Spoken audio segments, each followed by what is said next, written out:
Salmo 5.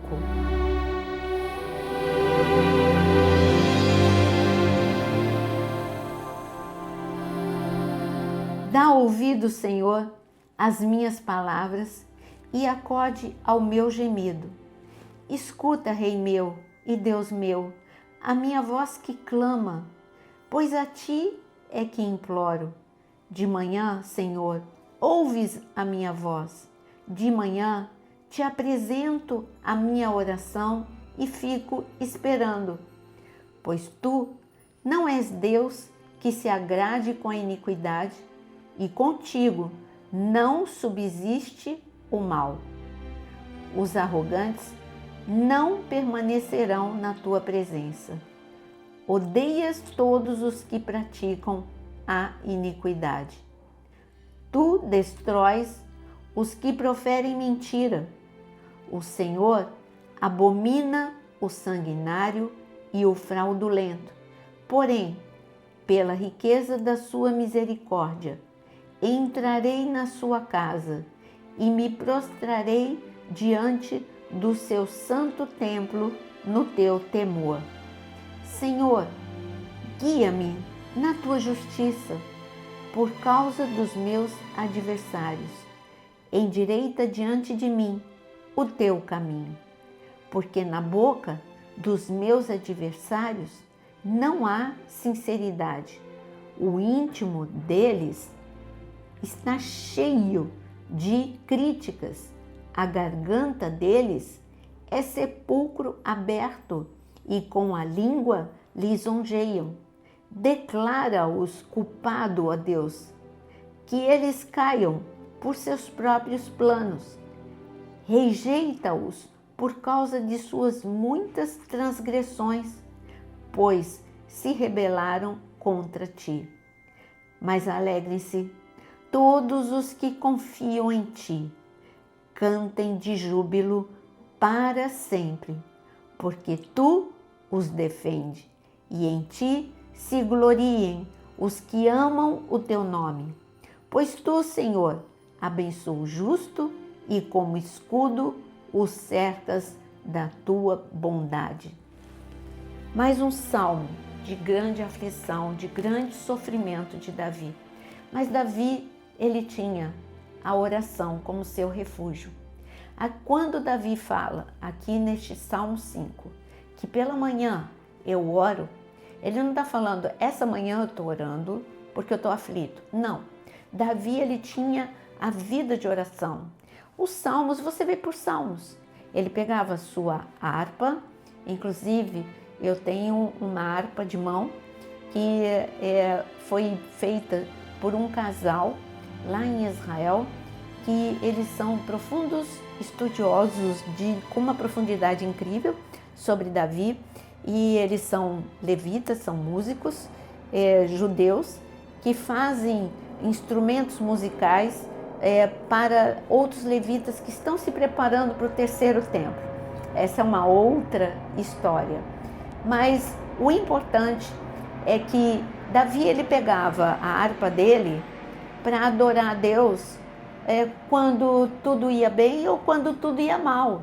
Não era assim, não, eu só vou falar com Deus quando tudo vai mal. É aquela vida de oração que é só quando você está no sufoco, aí você pede oração para todo mundo, aí você faz campanha de oração. Não, você tem que ter, tudo bem, quando você estiver num momento pior, você faz o seu pedido, você faz sua campanha, seu jejum com mais intensidade, mas você tem que ter diariamente, como Davi, de manhã, eu já estou na tua presença, eu estou orando, e porque eu estou sempre na tua presença, eu tenho certeza que o Senhor me responde, porque o Senhor sempre está comigo. É uma vida que ele tinha desde que ele era pastor de ovelhas até quando ele se tornou rei. Não é assim de vez em quando, é sempre. Aqui então fala da constância de Davi. Depois, esse salmo também fala sobre a justiça de Deus. Ele fala, Senhor, guia-me na tua justiça. Ele está falando por ele mesmo. Ele não está nem falando, olha, depois ele vai falar do inimigo. Olha, o inimigo faz isso, ele lisonjeia, mas a boca dele, ele é como um sepulcro. Depois que ele vai falar, mas antes ele fala por si. Senhor, examina meu coração. Eu quero andar na tua justiça. Endireita o meu coração. Senhor, sonda-me. Sonda os meus pensamentos, sonda as minhas emoções. Esse check-up nós precisamos fazer diariamente. É fácil só ver o problema nos outros, mas o difícil é olhar para si e dizer: eu tenho muita coisa a ser restaurada. Por isso que Davi era um homem segundo o coração de Deus, porque ele se arrependia, porque ele amava a Deus intensamente. Você vê quando ele fala, eu volto para o versículo 3, de manhã, Senhor, ouve a minha voz, de manhã te apresento a minha oração e fico esperando. Por que eu voltei aqui? Porque é por causa dessa última parte. Ele não só orava, ele ficava esperando. Tem muitas pessoas que entram no seu momento de oração e saem rapidamente, já orei. Não, ficar esperando na presença de Deus fala comigo, Senhor. Pode falar comigo através da palavra, pode falar comigo através de uma adoração, pode falar comigo na minha mente, mas fala comigo, eu vou me aquietar, porque eu sei que o Senhor é Deus. Cale toda a carne, porque Deus está em pé. E Ele quer, tanto que Davi ele pede: Senhor, me ajuda, Senhor, com todos esses inimigos que são tremendamente maus. Eles não querem se mudar. Então eu preciso do teu socorro, porque eles estão me perseguindo de forma muito injusta. E no versículo 12, quando ele finaliza o salmo, ele diz: porque tu, Senhor, abençoa o justo, e é como escudo e cerca da tua bondade.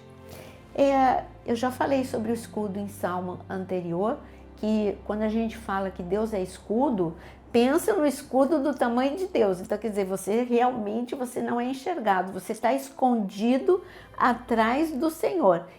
O Senhor é o teu escudo. Mas ele está falando aqui não só do escudo, ele está falando que o Senhor nos cerca da sua bondade. Eu quero chamar a sua atenção para um momento muito bonito na vida de Jó. Jó nem estava ciente disso.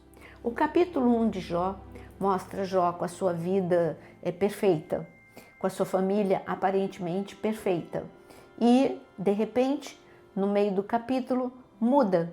E o inimigo diz: eu quero tocar em Jó. E ali é uma conversa, como que se Deus abrisse a cortina para a gente ouvir a conversa entre o diabo e Deus. E depois ele diz: mas olha, o Senhor até fala que eu posso ali provar Jó, mas acontece que eu não posso fazer nada. O Senhor o cerca, o Senhor abençoa tudo que ele toca as mãos e o Senhor o cerca, o Senhor pôs uma cerca e eu não consigo chegar. Essa reclamação é incrível, porque mostra o que Davi pediu: Senhor, me cerca. E que cerca é essa? São os anjos que acampam ao nosso redor, porque o Senhor mesmo diz que é como uma cerca de fogo, porque os anjos são como labareda de fogo, são como uma cerca de fogo e a glória do Senhor no nosso meio. Então, essa é uma realidade. Você pode estar se achando sem proteção, mas feche os seus olhos hoje e veja que o Senhor te cerca e a glória do Senhor está contigo. Deus te abençoe e até o nosso próximo capítulo.